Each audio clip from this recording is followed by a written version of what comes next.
Hello everyone, তো আজকেও নিয়ে চলে আসলাম আমরা ডেইলি ব্লগ। তো তোমরা দেখে নাও। তো ফার্স্টে হলো আমি একটু বারান্দায় বসেছিলাম। তো এত সুন্দর মেঘলা ওয়েদার, রাতে একটু ঠান্ডা ঠান্ডা লাগছিলো।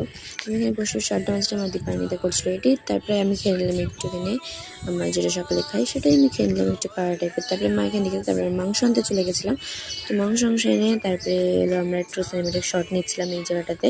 এত সুন্দর লাগছিল ভিউটা, তোমরা দেখে নাও জায়গাটা। দীপান্বিতা চলে গেলো বাড়িতে। আমরা বাড়িতে এসে ভাত কিনলাম। তো এখানে ডিম ভাজা, ভাত, ডাল, সয়াবিনের তরকারি, পেঁয়াজ আর লেবু ছিল।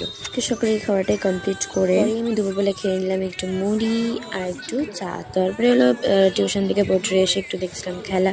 তোমরা কারা কারা খেলা দেখেছো, তো কে জিতেছে সেটা আমাকে বলো। তো আমি তো জানি, দেখি তোমরা বলতে পারো নাকি। তো আজকেও আছে খেলা, ফাইনাল খেলা হলো 3 তারিখে। কারা কারা দেখবে সেটা আমাকে কমেন্ট বক্সে জানাবে। তো আমি বসে বসে দেখছিলাম এখানে খেলা। তো তারপরে আমি ভাবলাম কি একটু মেকআপ টেকআপ করি। তো মেকআপটা করছিলাম। তারপরে এই ভিডিওটা আমি ইনস্টাগ্রামে আছে, তোমরা গিয়ে অবশ্যই দেখে নিতে পারবে, আমি এটা দিয়ে দিচ্ছি। তারপরে আমি রাত্রে খেলাম ভাত, পেঁয়াজ লঙ্কা আর চিকেন পকোড়া দিয়ে ভাতটা। তো ভালো লাগলে অবশ্যই লাইক কমেন্ট শেয়ার ফলো করতে ভুলো না। তাহলে বাই বাই, গুড নাইট।